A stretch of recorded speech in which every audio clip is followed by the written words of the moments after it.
ती भारतासाठी अमेरिकन सिनेटनं भारतावर 100% टॅरिफ लादणारं विधेयक मंजूर केलंय।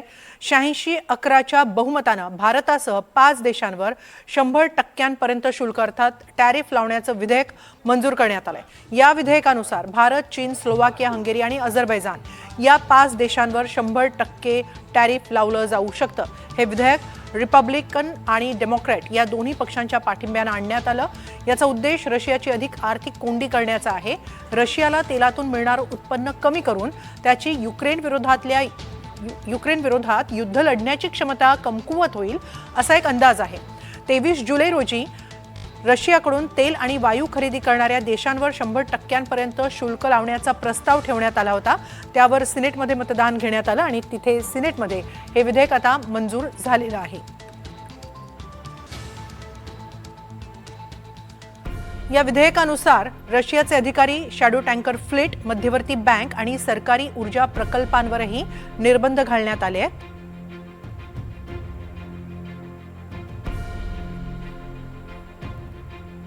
सुरुवातीला 500% टॅरिफ लावण्याचा प्रस्ताव होता, नंतर तो कमी करून 100%वर आणण्यात आला।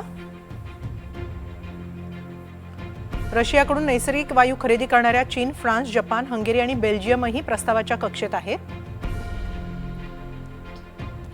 मात्र जे देश रशियाच्या एकूण वायू निर्यातीपैकी 15%पेक्षा कमी आयात करतात त्यांना यातून सूट मिळण्याची शक्यता आहे।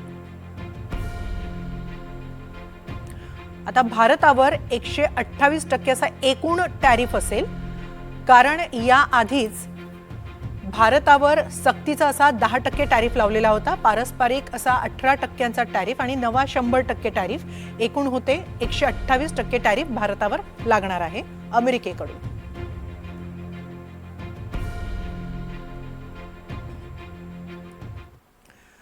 ज्या 5 देशांवर अमेरिकेनं 100% टॅरिफ लागू करण्याचा प्रस्ताव पारित केलाय त्यांच्यावर सध्या अमेरिकेकडून किती टॅरिफ लागू आहे ते एकदा पाहूया। चीनवर अमेरिकेचा सर्वाधिक टॅरिफ आहे 34%पर्यंत, तर भारतावर 18% टॅरिफ आहे। स्लोवाकियावर 10%, हंगेरीवर देखील 10%, तर अझरबैजान या देशावर देखील अमेरिकेकडून 10% टॅरिफ सध्या लावण्यात आलेला आहे। यात आता वाढ होणार आहे 100% टॅरिफची। दरम्यान भारत रशियाकडून किती तेल आयात करतो की ज्यामुळे अमेरिकेनं नाराजी व्यक्त केली आहे। भारत आपल्या गरजेच्या 85% तेल आयात करतो। जून 2026 मध्ये रशियाकडून विक्रमी 26.1 लाख बॅरल प्रतिदिन कच्चं तेल भारतानं खरेदी केलं होतं। हे प्रमाण देशाच्या एकूण तेल आयातीच्या 52.4% इतकं होतं।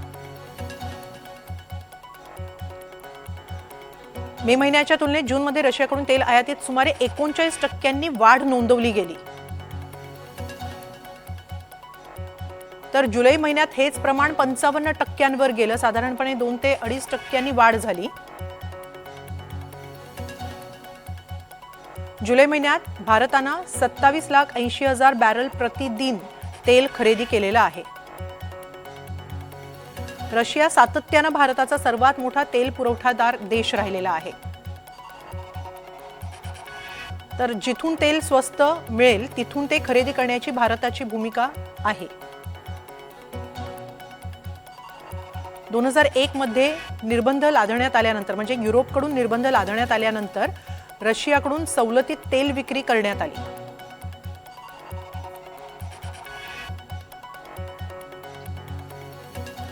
दरम्यान सिनेटमध्ये हे विधेयक मंजूर झाल्यानंतर आता ते अमेरिकन काँग्रेसच्या कनिष्ठ म्हणजेच हाऊस ऑफ रिप्रेझेंटेटिव्ह मध्ये मंजुरीसाठी जाईल। त्यानंतर तिथे विधेयक मंजूर झालं की मग ते अमेरिकेच्या राष्ट्राध्यक्षांकडे म्हणजे डोनाल्ड ट्रम्प यांच्याकडे जाईल। त्यांच्या स्वाक्षरीनंतर याचं कायद्यात रूपांतर होईल आणि त्यानंतरच ते लागू करण्याबाबत अंतिम निर्णय घेतला जाऊ शकतो।